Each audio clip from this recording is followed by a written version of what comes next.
Hacer el camino 4. Vamos a continuar después de la digresión de la semana pasada, haciendo alguna referencia sobre la Sagrada Escritura como elemento espiritual de los cristianos. Esto es importante, aunque sabemos que esto es simplemente una pincelada, porque nosotros a lo largo de estos caminos tendremos que apoyarnos siempre en la lectura de la Biblia, la lectura especialmente del Nuevo Testamento, para poder dar fuerza, luz y entender mejor todos los argumentos de lo que nos ocupemos en este caminar. Pero hoy quería realmente pensar en la Biblia como libro de oración, la Biblia como libro de plegarias y de diálogo con Dios. Y se nos ha dicho que es el libro más apto para la oración comunitaria y personal, que el Antiguo Testamento se haya inundado de oraciones sencillas, muy bien adaptadas a las aspiraciones y afanes del espíritu humano en cualquier situación anímica. Y en el Nuevo Testamento pueden leerse impresionantes súplicas y alabanzas a Dios en labios de Jesús o de su madre, o en las palabras encendidas del anciano Simeón, del centurión de Cafarnaúm o bajo la pluma de los apóstoles. El Salterio es un mar ilimitado de oraciones que inspiran y mueven la piedad y la devoción. La súplica intercesora de Abraham, la oración de Moisés por el pueblo judío, después de la destrucción del becerro de oro, la acción de gracias de David en respuesta a las promesas del profeta Natán, o la oración de Salomón al dedicar el templo, son otros tantos ejemplos de plegarias conmovedoras. Lo mismo puede decirse de las numerosas oraciones sembradas en los libros de Esdras, de Daniel, de Ezequías y Baruch. Son oraciones de petición, de adoración, de penitencia, oraciones de acción de gracias, que expresan de muchas formas los sentimientos y las convicciones de los creyentes. Sabemos que cualquier cristiano puede considerarse a sí mismo sujeto de las oraciones, súplicas, quejas y plegarias bíblicas. El yo de los profetas es un yo de carácter exclusivo. Solamente el profeta elegido y llamado por Dios con un llamamiento especial acapara personalmente el yo profético. Pero el yo de las oraciones sálmicas y de otras análogas en la Biblia es un yo dentro del cual cualquiera puede introducirse. Es un yo inclusivo, palabra que estamos usando mucho en los últimos tiempos, porque siempre buscamos la inclusión. Si comprendo realmente que es a mí mismo a quien el Dios único ha ofrecido su alianza, que es a mí a quien Yahvé ha hablado en la cumbre del Sinaí, que es a mí a quien desde lo profundo de los tiempos el espíritu de profecía ha prometido la salvación, entonces la Biblia alcanza para mí su plena significación. No solamente los salmos, por supuesto, sino todos los grandes episodios de la Biblia, y también algunos que podríamos considerar menores, se revisten de un significado personal, un sentido que tiene que ver directamente con el hombre y la mujer que los lee.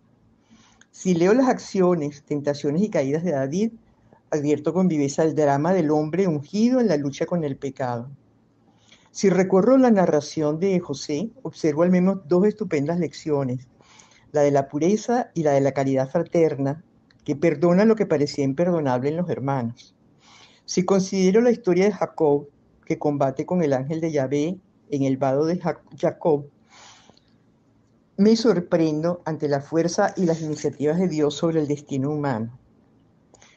Es decir, que no hay ningún libro espiritual o tratado de teología que enseñe tanto acerca de Dios y del ser humano como la Biblia. La revelación de Dios en ella no es principalmente una comunicación de ideas, sino un contacto vivo, existencial, que nos sitúa en la presencia divina de modo continuo y por innumerables vías personales. La lectura de la Biblia, por tanto, invita a unirse al espíritu de oración y a las oraciones insuperables que contiene.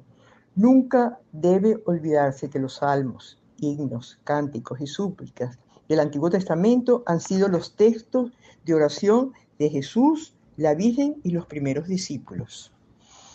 Bueno, y luego pensaba que podíamos detenernos un poco en la Biblia, en las manifestaciones de la Biblia en el arte, pero especialmente voy a hacerlo en la literatura, porque la Biblia ocupa un lugar muy destacado en la literatura, no solo religiosa, sino también profana, de los siglos medievales. Es una gran cantera de figuras ejemplares que sobresalen por sus virtudes y actos épicos y también por sus cualidades humanas. Quienes buscan ejemplos de paciencia pueden fijarse en Job y en Tobías. Los que admiran la magnanimidad y la valentía tienen en el David que combate y vence a Goliat y en Judas Macabeo excelentes modelos. Quienes desean contemplar la fe en acción y ser motivados por esta conducta abierta y generosa pueden detenerse ante la figura de Abraham. La Biblia suministra un elenco interminable de hombres y mujeres que actúan de modo sorprendente y siempre verosímil en las circunstancias más variadas de lugar y tiempo. Recuerda en este aspecto mucho de la literatura clásica, griega y latina, pero añade la componente nueva de un horizonte trascendente que eleva lo humano sin eliminar. Los personajes bíblicos más frecuentes nombrados en el medioevo son Adán, padre de la humanidad, como una instancia de orgullo y término acuo del tiempo. Eva como responsable de la caída que cierra a los humanos la puerta del paraíso. Caín y Abel como el traidor fratricida y la víctima inocente. Salomón como fuente de sabiduría. Judas como arquetipo de falsedad, avaricia y desesperación. David como gobernante firme, amante decepcionado y padre dolorido. Naturalmente, estas identificaciones tradicionales no excluyen otras posibilidades de caracterización. Vemos incluso, por ejemplo, en Dante Alighieri, el primer creador de gran literatura, que en la Divina Comedia incluye y dramatiza numerosas figuras de la Biblia, que comparecen en el gran poema junto a personajes de la antigüedad pagana y hombres y mujeres contemporáneos del poeta. Bueno, pensemos que todo esto lo decimos porque en este caminar de nuestra vida tenemos que acudir siempre a esa fuente de la Sagrada Escritura, del Antiguo Testamento, del Nuevo Testamento, para enriquecer nuestra oración, para enriquecer nuestra inteligencia, nuestra sabiduría, para mirar hacia el pasado y poder ver con mayor perspectiva el futuro. Entonces, es bueno que nosotros diríamos, cuando vayamos a hacer la lectura de la Biblia, nosotros nos demos cuenta de que estamos ante un libro que ha sido el más publicado del mundo. Las ediciones de la Biblia son inmensas, no me voy a detener, pero pueden ustedes encontrarla en cualquier texto y en este libro de José Morales que estamos más o menos siguiendo para estos comentarios, ¿no? Luego, por ejemplo, también vemos en el Teatro de Calderón de la Barca, que es un teatro metafísico y simbólico que representa una de las más interesantes creaciones de la estética barroca, que se ha diferenciado por algunos de los dramas de Shakespeare, centrados fundamentalmente en el hombre. El teatro de Calderón es, por el contrario, teocéntrico, es decir, que está centrado en Dios mismo, y el destino humano se resuelve siempre dentro de una dinámica divina y superior. Calderón es autor de numerosos autos sacramentales, un género literario típicamente español que se dedica a honrar y enaltecer el misterio de la Eucaristía.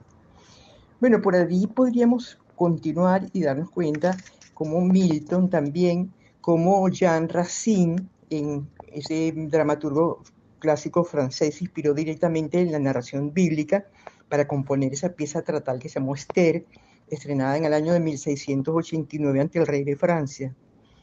Racine escribió en Esther una obra de entretenimiento sobre temas religiosos que no debía turbar a los espectadores, la corte de París incluida. El autor sembró la historia bíblica con alusiones elegantes dirigidas a hacer sonreír al público, pero el drama destaca por la súplica del primer acto en el que Racine sigue con brillantez paso a paso el texto de la Biblia y descubre ante todos el tono majestuoso y cercano que reina en los libros sagrados. Bueno, son pinceladas y con esto voy a concluir, porque desde la semana que viene nos vamos a preparar a unos comentarios que vamos a hacer en hacer el camino, que ya veremos, están muy unidos a cosas que ya hemos visto desde el primer día, pero que nos pueden ayudar, que nos van a hacer pensar, que nos van a hacer comprender, que nos van a hacer poder digerir algunos textos que ya hemos leído, pero que tenemos que volver a leer para conversarlos en nuestra oración, para conversarlos con nuestros amigos, para conversarlos en la amistad.